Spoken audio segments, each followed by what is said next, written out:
Will going gluten, or for that matter grain-free, will help you feel better in your body?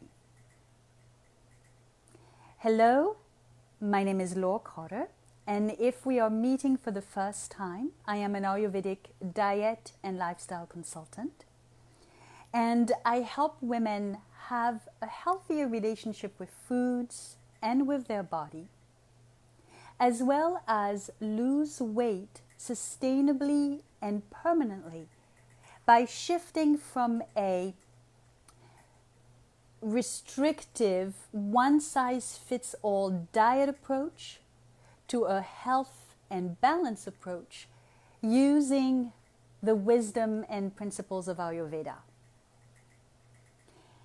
So there seemed to be a gluten or grain-free trend happening. And as an Ayurvedic consultant, I question the validity of that trend, right? I question, especially since I'm passionate about food and nutrition, and I question the idea of taking a whole food group out of our diets. So I needed to investigate and find out a little bit more about gluten-free, and especially looking into the research, as well as looking into what some of my teachers and mentors think. And what I have found is very interesting. So I decided to share this today with you. The first thing I want to say is I am not talking about gluten disease. I am not talking about celiac disease, right? Celiac is a very serious disease, and people do not have the enzymes necessary to digest gluten, that specific protein as gluten. No, I'm talking about people having some digestive issues, some symptoms, and sometimes not even having symptoms, and immediately falling into that trend of eliminating gluten and grains from their diet. So the first thing I'd like to look into is what are some of the symptoms people are having that are making them think, okay, I need to do this. So some of those symptoms are digestive issues like gas and bloating, fuzziness, loss of memory. Sometimes they even call it the grain brain, allergies, environmental allergies, asthma, insomnia, fatigue, the inability to focus, autoimmune conditions, headaches, joint pain, weight gain, especially belly fat, anxiety, depression, cravings, and so on and so forth. It's a long list to attribute to one little thing, right? So the truth is, when people get off of grains, and especially the grains which have the gluten protein, they do feel relief. They do feel instantaneous relief sometimes, short term. But there's as much research showing that gluten is not the culprit as there's research showing that gluten is the culprit. So from an Ayurvedic point of view, how do we discriminate? So the next question to ask oneself is, what's causing the problem? And we have to go back in time to recognize what's causing the problem. Were we as a society having this same kind of problems at the beginning of the 20th century or at the beginning of the 21st century? And we see a trend. The trend is the more we consume over the years processed and refined grain products, the more we're starting to have these symptoms. Also, most of these processed, refined products are today in the 21st century genetically modified to sustain huge amounts of pesticides and herbicides. So they're laden with toxins.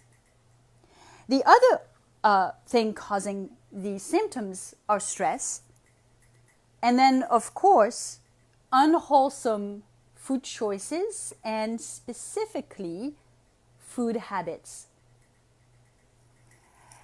So it sounds like what is broken is our ability to digest properly these foods. When we remove gluten, however, we're not addressing the root cause. We're really only addressing the symptoms. So we only get symptomatic relief. And so the root cause is digestive issue. It's our digestion is not able to remove properly the toxins that we're taking on. So therefore, we need to repair the digestion. Why is that important? Well, part of the function of our digestion is to, yes, absorb, break down all the nutrients so that our bodies, our cells can absorb them. But it's also to remove the toxins, both environmental and food related. And when it does that with the help of other systems in our bodies that do this function of detoxification, such as the lymphatic system. So our lymphatic system moves waste out of the cellular fluids so that it can be eliminated through the digestive system, right? But when our digestion no longer works properly, what happens with the lymphatic system is that it gets clogged up. And when it gets clogged up, toxins are not able to be removed. And they actually go back into the bloodstream and back into the cells. This leads to the symptoms we just talked about, but also to what we call food intolerances, all kinds of food intolerances. So, more importantly, when these toxins go back into the bloodstream and the body tries to protect itself by storing them into fat stores, as well as in the brain. And this is when this gets really serious. Because very recent research has found that we have lymphatic vessels in the brain.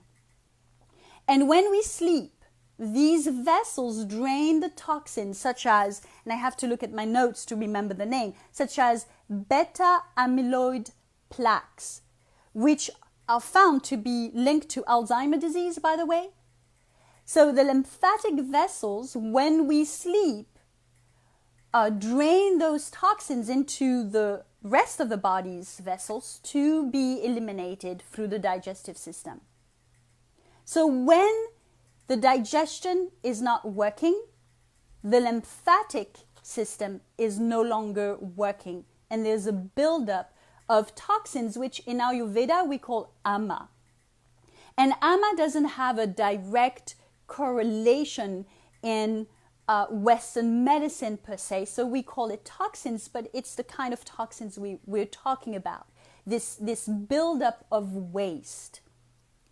And so simply eliminating gluten brings symptomatic relief, but on the other side, it hides the real problem, which long term could become extremely serious in terms of your health and your well-being.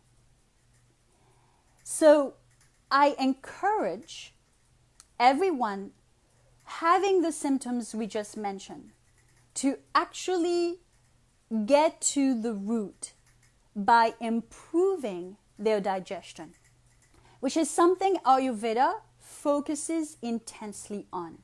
And so I wanted to share with you today 5 of the many digestive strategies, digestion strategies that Ayurveda offers.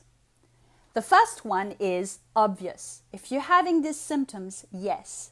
For now, stop eating conventional, refined, processed foods. Period. For now. Right. Then start eating organic, seasonal, and if not organic, local, whole plant foods. Start giving your body the foods that have the most nutrients so that it can digest and eliminate properly. Second, make lunch the most important meal, because our digestive system functions the best, or has an optimum function during lunchtime. And in that same token, eat less for breakfast and for dinner. Fourth, have an early dinner. I recommend to my clients to have a supper between 5 and 6 p.m. so that by the time the liver, another detoxification organ, an organ in our body that naturally detoxifies without having you going through a detoxification process or program, does its work between 9 p.m. and 2 a.m.